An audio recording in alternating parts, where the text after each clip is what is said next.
ஜோதிடம் என்னும் தெய்வக்கலை மூலமாக என்னை அங்கீகரித்து ஆதரிக்கும் அன்பு நேயர்களுக்கு இனிய வணக்கம்ங்க. மேஷராசிக்கு இந்த பதிவு மூலம் அப்படி என்னதான் சிறப்பாக இருக்குது அப்படிங்கிறத பார்க்குறதுக்கு முன்னாடி எம்பெருமான் முருகப்பெருமானின் ஆசீர்வாதம் உங்களுக்கு முழுமையாக கிடைக்க நான் சொல்லும் மந்திரத்தை நீங்களும் 3 முறை சொல்லிக்கிட்டே உங்களால் முடிஞ்சதுன்னா கமெண்ட் பாக்ஸில் ஒரு முறை கமெண்ட் பண்ணுங்க. ஓம் முருகா போற்றி, ஓம் முருகா போற்றி, ஓம் முருகா போற்றி. என்னை படைத்து உன் மக்களுக்கு சேவை செய்ய அனுப்பிய கந்தா கடம்பா கதிர்வேலா என் ஜோதிடம் பழிக்க மனதார பாதம் தொட்டு வணங்குகிறேன். தினமும் உங்களுக்கு கிரகநிலை மாற்றத்தால் வரக்கூடிய சுப பலன்களை அறிய கட்டாயம் சப்ஸ்கிரைப் பண்ணி பெல் பட்டன் அப்புறம் ஆல்னு ஆப்ஷன் இருக்கும், அதையும் மறக்காம கொடுத்து வச்சிருங்க. ஒவ்வொரு பதிவும் உங்களை வெற்றியடைய வைக்க வேணும் அப்படிங்கிற எண்ணத்தில் தாங்க போடுறோம். மேஷராசிக்காரங்க புதுமையான சிந்தனைகளுக்கு சொந்தக்காரங்க. பூ போல மனசு, கோபத்தை மறைச்சிட்டு சிரிப்பை மட்டும் காட்டக்கூடியவங்க. எடுத்த காரியத்தை எப்படியாவது முடிச்சிடணும் அப்படிங்கிறதுக்காக கஷ்டப்பட்டு போராடக்கூடியவங்க. நல்லது கெட்டதை முழுசா தெரிஞ்சவங்க. செவ்வாய் பகவான ராசி அதிபதியாக கொண்டவங்க. அஸ்வினி பரணி கார்த்திகை 1ஆம் பாதம் நட்சத்திரக்காரங்க. ரொம்ப ரொம்ப புத்திசாலிக்காரங்க. மேஷராசிக்காரங்க போர் குணம் கொண்டவங்க. உங்ககிட்ட சண்டை போட்டு ஜெயிக்கிறது ரொம்ப ரொம்ப கஷ்டங்க. எல்லா இடங்கள்லையும் நேர்மையையும் உண்மையை மட்டுமே நம்பக்கூடியவங்க.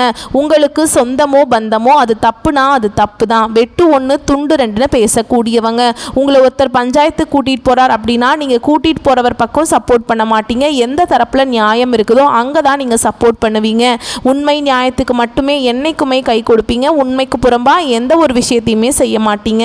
இதனால தான் மேஷராசிக்காரங்களுக்கு நிறைய கஷ்டங்களும் துன்பங்களும் அதிகமாகவே வந்துட்டுருக்கு. தங்களுடைய கஷ்டத்தையும் கண்ணீரையும் அளவு கூட மற்றவங்களுக்கு தெரியாமல் பார்த்துப்பாங்க.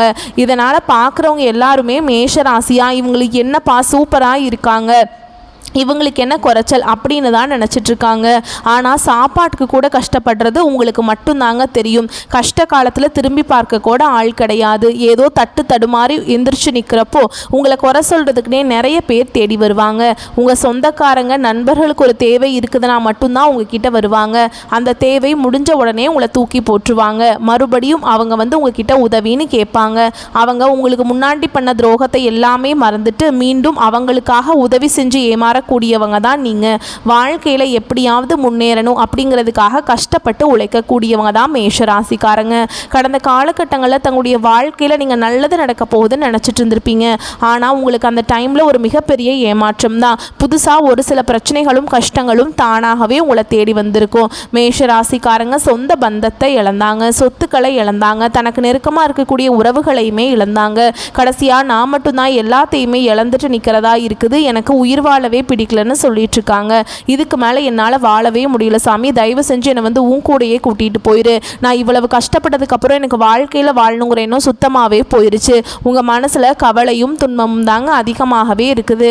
நீங்கள் செய்யக்கூடிய ஒவ்வொரு விஷயத்தையுமே தடுப்பதற்கும் உங்களை அவமானப்படுத்துவதற்கும் இங்கே நிறைய நபர்கள் போட்டி போட்டுட்டு முயற்சி பண்ணிட்டு இருக்காங்க. இது எல்லாமே தெரிஞ்சுமே கூட நீங்கள் என்னமோ பண்ணுங்க எனக்கு என்ன வந்துச்சு அப்படின்னு தன்னுடைய வேலையில் மட்டும் என்னைக்குமே குறிக்கோளாக இருக்கிறவங்க தான் நீங்கள்.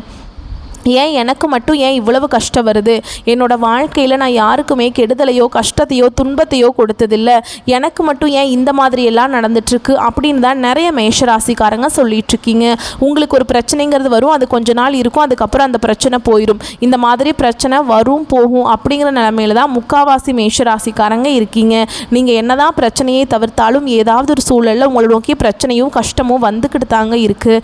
ஆனால் இனி வரக்கூடிய நாட்களில் உங்களுக்கு இன்பத்தையும் மகிழ்ச்சியும் தரக்கூடிய ஒரு காலகட்டமாகவே அமைஞ்சிருக்குது. இது நாள் வரைக்கும் நடந்த கெட்ட விஷயத்தை எல்லாமே விட்டுருங்க. இனி வரக்கூடிய நாட்களில் உங்களுக்கு எப்படிப்பட்ட நன்மைகள் வரப்போகுது அப்படிங்கிறத நம்ம தொடர்ந்து பார்க்க போகிறோம். இப்போ பார்த்தீங்கன்னா மேஷராசிக்காரங்களுக்கு 7.5 சனியானது நடந்துட்டுருக்கு. 7.5 சனியோட தாக்கம் அப்படிங்கிறது சற்று அதிகமாகவே இருக்குதுங்க.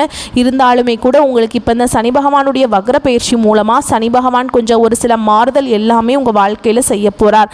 அதாவது பார்த்தீங்கன்னா ஒரு சில பேருக்கு டவுட் இருக்கும், எங்களுக்கு சனி பயிற்சி தெரியும் சாமி, அது என்ன சனி பகவானுடைய வக்ர பயிற்சின்னு புதுசாக சொல்கிறீங்களே அப்படின்னு நிறைய பேர் கேட்பீங்க. சனி பயிற்சி அப்படிங்கிறது பார்த்தீங்கன்னா மார்ச் மாத இறுதியில் சனி பகவான் கும்ப ராசியிலேருந்து மீன ராசிக்கு வந்தாருங்க. அந்த டைமில் உங்களுக்கு 7.5 சனியானது தொடர்ந்து நடந்துட்டுருக்கு.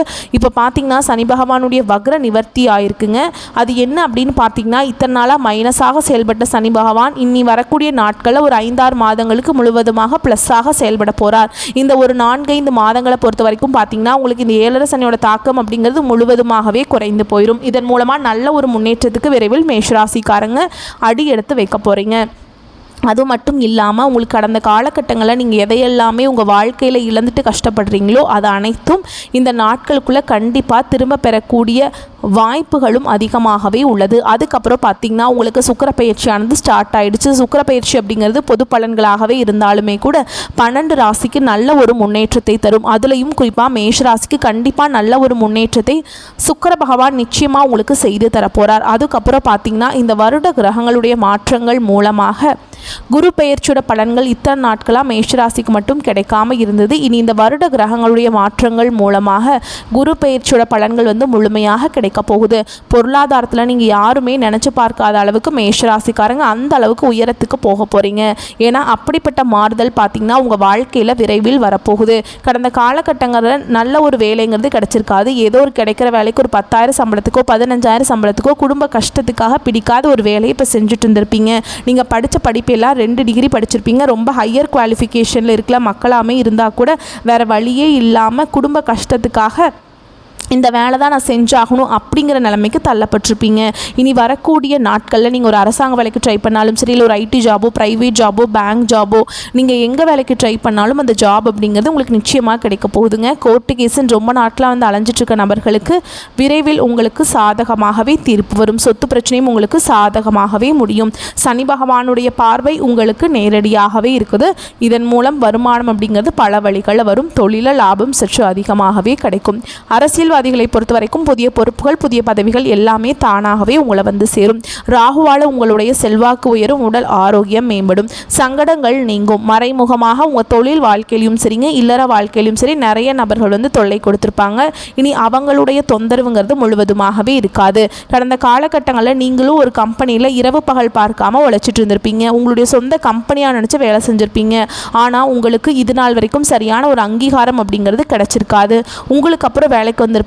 அவங்களுக்கு நிறைய சலுகைகள் எல்லாமே கொடுத்து கௌரவப்படுத்தி இருப்பாங்க. ஆனால் நீங்கள் எப்படி வேலைக்கு போனீங்களோ அதே மாதிரி தான் இத்தனை நாட்களாக அப்படியே தான் இருந்திருப்பீங்க. ஆனால் இனி வரக்கூடிய நாட்களில் உங்களுக்கு சம்பள உயர்வு, பதவி உயர்வு, உங்களுக்கு மேலே இருக்கக்கூடிய அதிகாரிகளுடைய ஆதரவு முதற்கொண்டு உங்களுக்கு கிடைக்க போகுது.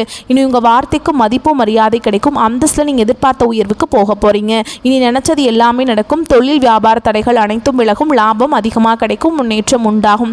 வரவேண்டிய பணம் விரைவில் கைக்கு சேரும். குடும்பத்தில் நெருக்கடிகள் விலகும். செல்வாக்கு அந்தஸ்து உயரும். தெய்வ சிந்தனை அதிகமாகும். பெரியோருடைய உதவிகள் கிடைக்கும். உறவுகளில் இருந்த சண்டை சச்சரவு முழுவதுமாகவே விலகும். புதிய நண்பர்கள் உங்களுக்கு உதவி செய்வாங்க. தொழிலில் ஏற்பட்ட நெருக்கடிகள் நீங்கும். முடங்கி கிடந்த நிறுவனங்கள் மீண்டும் இயங்கும். வியாபாரத்தில் எதிர்பார்த்த லாபம் கிடைக்கும். புதிய தொழில் தொடங்கக்கூடிய முயற்சிகள் கண்டிப்பாக உங்களுக்கு வெற்றியை தரும். கடந்த காலகட்டங்களில் திருமண நிலை அப்படிங்கிறது மேஷ ராசிக்காரங்களுக்கு நிறைய பிரச்சனையும் சிக்கலையுமே பெரும்பாலும் சந்திச்சிருப்பீங்க. இதில் குறிப்பாக பெண்களுக்கு ஏதாவது ஒரு வகையில் திருமணம் அப்படிங்கிறது அடைஞ்சிருது. ஆனால் ஆண்கள் தான் ரொம்ப ரொம்ப பாவம். ஏன்னா வயது பார்த்திங்கன்னா 30, 33, 35, 38 வயது வரைக்குமே நிறைய ஆண்கள் திருமண நிலை அடையாமல் கஷ்டப்படுறீங்க. விரைவில் நீங்கள் எதிர்பார்த்த மாதிரியே நல்ல ஒரு வரன் அப்படிங்கிறது நிச்சயமாக உங்களுக்கு அமையும். வாழ்க்கை துணையை இழந்த மேஷராசி ஆண்களோ பெண்களோ அடுத்து இரண்டாவது திருமணம், அதாவது செகண்ட் மேரேஜ் பண்ணலாமா வேண்டாமா அப்படிங்கிற ஒரு மிகப்பெரிய குழப்பத்தில் இருப்பீங்க. அப்படி இரண்டாவது திருமணம் பண்ணும்போது சொந்தக்காரங்க தப்பாக பேசிடுவாங்களா, இல்லை ஊர்க்காரங்க தப்பாக நினச்சிருவாங்களா, இல்லை அவங்க என்ன நினைப்பாங்க இவங்க என்ன நினைப்பாங்க அப்படின்ட்டு நிறைய நபர்கள் இரண்டாவது திருமணத்தை பற்றி யோசிக்காமல் இருக்கீங்க. இப்போ இருக்கக்கூடிய பொருளாதார சூழலும் இப்போ இருக்கக்கூடிய காலகட்டத்தையும் வச்சு பார்க்கும்போது ஒரு சிங்கிள் பேரண்டால் இந்த சொசைட்டியில் சர்வே பண்ணுறது ரொம்ப ரொம்ப கஷ்டங்க. நீங்கள் எதிர்பார்த்த மாதிரியே நல்ல ஒரு மறுவாழ்க்கை அப்படிங்கிறது விரைவில் உங்களுக்கு அமையும். குழந்தை பாக்கியத்துக்காக எங்கள் மேஷராசினியர்கள் பார்த்தீங்கன்னா எங்களுக்கு மேரேஜ் ஆகி 3 வருஷம் ஆகுது சாமி, 5 வருஷம் ஆகுது, 8 வருஷம் ஆகுது, நாங்களும் போகாத ஹாஸ்பிட்டல் இல்லை, பார்க்காத ட்ரீட்மெண்ட் இல்லை, வாரத்தில் 3 நாள் கோவிலுக்கு போய் வழிபாடு செஞ்சுட்டு வந்துட்டுருக்கோம், ஆனால் எங்களுக்கு குழந்தை பாக்கியமே இல்லை சாமி அப்படின்னு தான் நிறைய நபர்கள் சொல்கிறீங்க. கண்டிப்பாக இந்த 2025 முடியறதுக்குள்ளே உங்களுக்கு நிச்சயமாக குழந்தை பாக்கியம் அப்படிங்கிறது விரைவில் உண்டாகும். பிரிந்திருக்கக்கூடிய கணவன் மனைவி எல்லாமே மீண்டும் ஒரு முறை ஒன்றாக சேர்ந்து பேசக்கூடிய வாய்ப்பு கிடைக்கும் பட்சத்தில் கண்டிப்பாக இருவரும் ஒன்றாக இணைந்து வாழ்வீங்க. கடந்த காலகட்டங்களில் காதலில் அதிகமான தோல்விகளை சந்தித்த ராசி யாருன்னு பார்த்தீங்கன்னா அது முழுக்க முழுக்க மேஷ ராசிக்காரங்க மட்டும்தான். ஏன்னா நல்லா லவ் பண்ணிட்டுருப்பீங்க, திடீர்னு ஒரு சண்டை சச்சரவு ஈகோ பிரச்சனை மூலமாக அந்த லவ் பிரேக்கப் ஆகிருக்கும். இல்லை வீட்டில் போய் சொல்லும்போது பெற்றோர்களே உங்களுக்கு முன்னாடி நின்று திருமணம் வைக்க முடியாது அப்படிங்கிற மாதிரி சொல்லியிருப்பாங்க. ஆனால் இனி வரக்கூடிய நாட்களில் உங்களுடைய காதலை நீங்கள் வெளிப்படுத்தும் போது நிச்சயமாக அந்த காதல் கைகூடும். பெற்றோர்களே உங்களுக்கு முன்னாடி நின்று திருமணம் செய்து வைக்கக்கூடிய வாய்ப்புகள் அதிகமாகவே உள்ளது. இனி வரக்கூடிய நாட்களில் கடினமான காரியத்தையுமே சுலபமாக செஞ்சு முடிச்சிருவீங்க. உங்கள் எளிமையான பேச்சு திறமையால் நீங்கள் அனைவரையுமே கவர்ந்திருப்பீங்க. சமூகத்தில் உங்கள் பெயருக்கும் புகழுக்கும் படிப்படியாக முன்னேற்றம் வரப்போகுது. மேஷராசியை பொறுத்த வரைக்கும் நீங்கள் ஆண்களோ பெண்களோ அரசு வேலையோ தனியார் வேலையோ கூலி வேலையோ நீங்கள் எதிர்பாராத வருமானம் அப்படிங்கிறது உங்களுக்கு இரட்டிப்பு மடங்காக கிடைக்க போகுதுங்க. சேமிப்பு அப்படிங்கிறது பல மடங்காக உயரப்போகுது. இதன் மூலமாக கடந்த காலகட்டங்களில் ஏற்பட்ட கடன் பிரச்சனை அனைத்தும் உங்களுக்கு வரக்கூடிய நாட்களை முழுவதுமாகவே நிவர்த்தியாக போகுது. நீங்கள் போய் ஒரு மேஷராசிக்காரர்களை பார்த்து கேட்டிங்க அப்படின்னா எனக்கு 3 லட்சம் இருக்குதுங்க, 5 லட்சம் இருக்குதுங்க, 10 லட்சம் இருக்குதுங்கன்னு சொல்லுவாங்க. கடன் இல்லாத மேஷராசிக்காரங்க நீங்கள் பார்க்குறது ரொம்ப ரொம்ப கஷ்டங்க. 2025 முடிஞ்சு 2026 நீங்கள் அடியெடுத்து வைக்கும்போது ஒரு பைசா கடன் இல்லாமல் அனைத்து விதமான கடனையுமே கட்டி முடிக்க போகிறீங்க. அது மட்டும் இல்லாமல் உங்களுடைய வளர்ச்சி அப்படிங்கிறது வரக்கூடிய நாட்களில் ஒரு மிகப்பெரிய ஒரு அசுர வளர்ச்சியாக இருக்க போகுது. இதன் மூலமாக உங்கள் குடும்ப உறவுகளுக்கும் உங்களுடைய உறவினர்கள் உங்களுடைய நண்பர்களுக்குள்ளேயே நிறைய பிரச்சனையும் சிக்கலும் வர வாய்ப்பு அதிகமாகவே உள்ளது. தவறான நபர்கள் தவறான உறவுகள் என்று தெரிய வரும் பட்சத்தில் அது யாராக இருந்தாலும் சரி, குடும்ப உறவாக இருந்தாலும் சரி, நண்பராக இருந்தாலும் சரி, உடனடியாக அவர்களை விட்டு மேஷராசிக்காரங்க விலகி கொள்வது வரக்கூடிய நாட்களில் ரொம்ப ரொம்ப நல்லது. இல்லாத பட்சத்தில் நிறைய பிரச்சனையும் சிக்கலையும் சந்திக்கக்கூடிய வாய்ப்புகள் இருக்குதுங்க. மேலும் உங்களை பொறுத்த வரைக்கும் இன்னும் விரிவாக பார்க்கலாங்க. உத்தியோகஸ்தர்களை பொறுத்த வரைக்கும் உங்களுடைய திறமைகளை மேல் அதிகாரிகள் கண்டுபிடித்து உங்களை மேல்நிலைக்கு செல்ல முற்படுவாங்க. ஆதலால் அதற்கு குறுக்கே நிற்காமல் அவர்களின் சொல்படி நடந்துக்க பாருங்கள். ஓகேங்களா? அடுத்து வியாபாரிகளை பொறுத்த வரைக்கும் உங்களுடைய தொழிலுக்கு முதல் தேவைப்படுவதால் அரசு வங்கியில் கடன் கேட்பீங்க. அரசு கடன் கிடைத்துவிடும். அதனை வைத்து வியாபாரத்தை விரிவுபடுத்துவீங்க. அடுத்து குடும்ப தலைவிகளை பொறுத்த வரைக்கும் வீட்டிற்கு வரும் தங்கள் கணவரது உறவினர்களிடம் வாக்குவாதத்தை தவிர்ப்பது நல்லது. அவர்களிடம் அமைதி காப்பது மிகவும் சிறந்த ஒன்றுங்க. அடுத்ததாக கலைஞர்களை பொறுத்த வரைக்கும் கலைஞர்களுக்கு கலை நிகழ்ச்சிகளில் கலந்து கொண்டு கோப்பைகளை வெல்வீங்க. வெளியூர் மற்றும் வெளிநாடுகளுக்கு தங்கள் முத்திரைகளை பதிப்பீங்க. அடுத்ததாக மாணவர்களை பொறுத்த வரைக்கும் அரசு தேர்வை எதிர்கொள்ளும் மாணவர்கள் தற்போதிலிருந்தே சிறப்பு பயிற்சி கொண்டு நன்கு படிப்பீங்க. நல்ல மதிப்பெண்களை பெறுவீங்க. உங்களை பொறுத்த வரைக்கும் பரிகாரம் அப்படின்னு பார்த்தோம்னா ஆஞ்சநேய பெருமானுக்கு துளசி மாலை சாற்றி சனிக்கிழமைகளில் வழிபாடு செஞ்சிங்கன்னா வாழ்க்கை வளமாக மாறும். வரக்கூடிய வாய்ப்புகளை மற்றும் கரெக்டாக பயன்படுத்திக்கோங்க. வாழ்த்துக்கள். நன்றி. வணக்கம்.